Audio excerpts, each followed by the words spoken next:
I'm Daniel, and welcome to my YouTube channel. We here at the channel are continuing our series of videos with respect to inspiration, information, education, guidance, advice. I want to continue a little more with this concept of envy. So why am I going about envy and jealousy? I myself am not a jealous person. If I'm in a relationship, I'm not jealous and possessive and suspicious and why are you talking to this person and how come you this? I don't have that. And I have trouble trying to understand people who are. I can understand someone wanting something nicer, someone has something better and wanting it. I don't understand that extreme envy, that covetousness. So I tend to study and learn and hope to wrap my humble mind around it. And in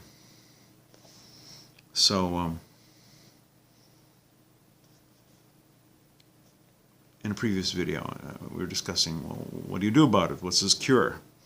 And it was the Chaim LaRoche writes that envy is a sickness for which there is no cure. As we would say in Italian, è un male che non sa guarire.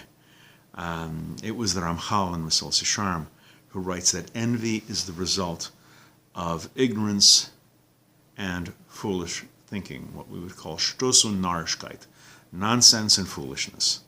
The envious person, we've talked about this before, the envious person gains nothing as the result of his envy, and the person whom he envies, he doesn't lose anything. The only person who actually loses is loses out is the one who envies.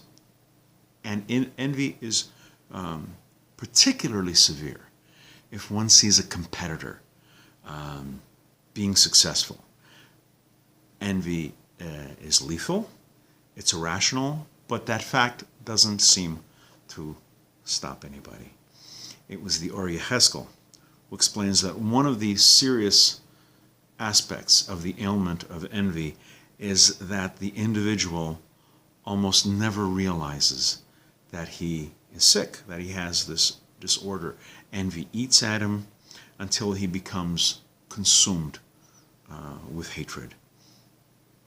So, is there no hope? Chas v'shalom, God forbid. There's always hope. There's always a chance for a remedy. There's always a chance for a cure. And our sages say that emunah, faith in God, faith in the Almighty, that is the beginning of the cure. If a person infuses himself with the idea that whatever he has, whatever he will ever have, is from God, is from Hashem, and that no one can ever take away from him what is rightfully his, that's the beginning of the cure. That's the road that will take you for the cure, to the cure for envy. One who is envious of a person, the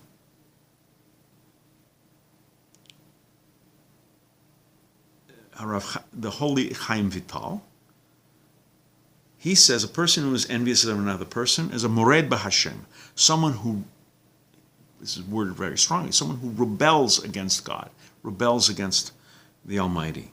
He is in fact challenging Hashem's decision concerning who should have what and who should not have what. It was the Rambam, Maimonides. The Rambam writes that in the days of Moshiach, may he come soon and in our time, in the Messianic age, we all know there will be no wars. There will be no hunger. And the Rambam says there will be no jealousy and there will be no envy. There will be an abundance of good and people will lack nothing. They will be involved only in one endeavor, to know the Almighty, to know Hashem, to develop a deeper knowledge of His greatness. And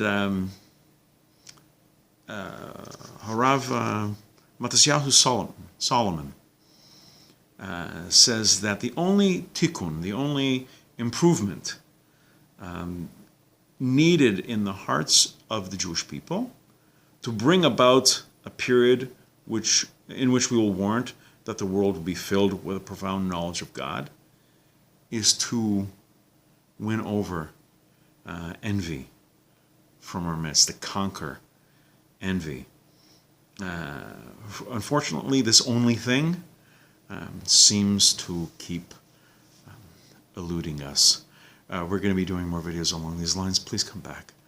Please watch. Please learn. I hope you're finding them useful. I'm hoping you're finding them of some inspiration to you. We're going to be doing more videos. And until next time, I'm Daniel, and thank you too much.